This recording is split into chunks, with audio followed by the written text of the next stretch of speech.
McCarthy and Campos, for Right. example. Right. You don't tell the whole story. That's true.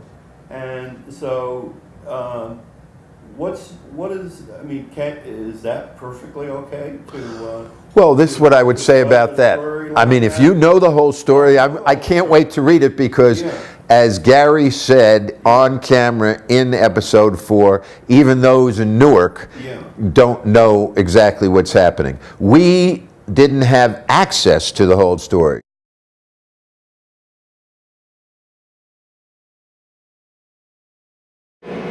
You could basically say that there was no nothing. There were no black bus drivers. There were no black sales girls or saleswomen in department stores. There were no public service workers. There was just no opportunity at all, particularly in government or in business downtown. No black bus drivers. There were no black telephone operators. There were no black clerks in the stores and department stores downtown. Nobody's working these. There was one store, Bamberger's, which would hire fair-skinned African Americans to run the elevators. That's all they did, you see. Blacks were a subordinate people. I mean, there was a kind of an economic and geographic apartheid that existed. That the retail stores didn't hire African Americans. The police force had a few, but very few.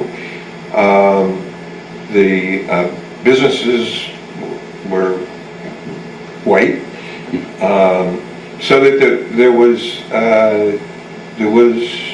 a vast gap obviously in opportunity. There was no logic. It was problem by problem by problem. The city of Newark had no Department of Recreation in its table of organization. There was no rec department. Unfortunately, we didn't know what the real need was.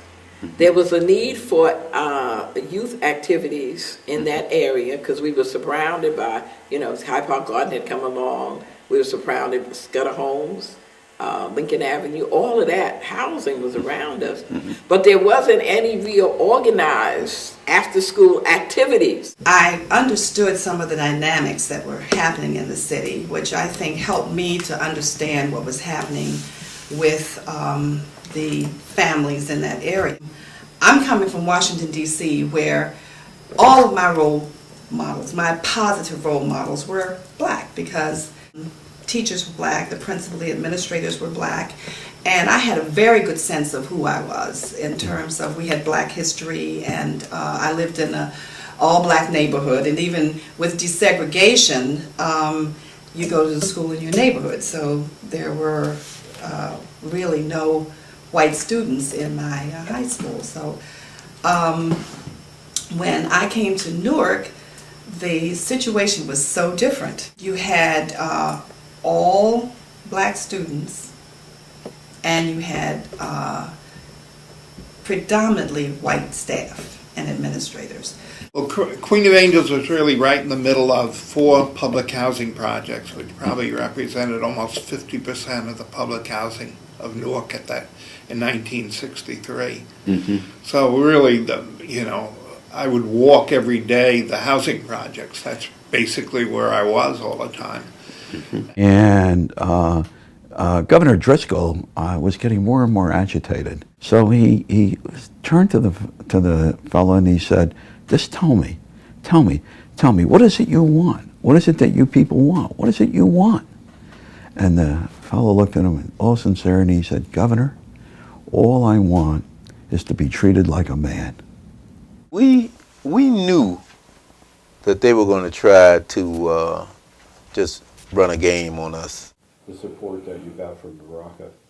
Well, we got a lot of support from him that was good, realistic and good. The best thing that he did was to bring in college students, Baraka and his crew. And then notice he was a negative. It was extremely interesting because we were we were all working, helping him, trying to get experience. Right. Less than impressed as he stepped out of this checker. I'm saying, my God, they got to do better than this. But I listened to him. He wasn't a great speaker, but at that point, you know, my position was that I was going to vote for him no matter what, because of course he was black, and it was like a feeling in the air that this was our time. There was such an anger, a resentment about what was happening. So I think Ken felt he had to kind of damp that down and afterwards. So he didn't really move very aggressively, and he did, to my surprise, and I guess your disappointment, so he kept a lot of the ad initio people around. Right. I thought there was going to be a wholesale house cleaning. It didn't happen. Why did he do that? But my idea was too radical. I mean, I wasn't willing to compromise, you see, and that was a problem. You cannot make it in this society unless you compromise at certain levels. So I said, no, I'm not going to do that. Why should I do that? I'm out here talking about black, you know, power, black workers, black this, and you tell me I got to hire white people to do all this? I'm not going to do that. Nobody in Newark has more responsibility, the renovation, the new Newark, than Sharp James. No question about it. No one can deny that. Corporate Newark must be disappointed, because I'm sure they thought that Corey was going to bring folks from MIT, Harvard, different people to come in and help transform the city. And he kept a lot of the same people that Sharp had on board. And the ones he brought in from New York or from other places, what did they really contribute to the city? So you think the election is boring so far? You don't think it's going to get any more interesting? It could. It could, yeah. I mean, 66 was a boring election until Ken Gibson got into it. I'm predicting about 60-40. I think so. And Corey will basically use this to show his stuff nationally. Yeah. When I saw him yesterday in the coffee shop, he was being trailed by photographers, and we embraced at the counter and so on. Then after he left, one of the photographers and a woman came over and asked me to sign a release, so that and said they were working on the campaign and they needed a release to use this picture of us, and I refused this. I said I can't do that because I'm really an impartial observer of the city.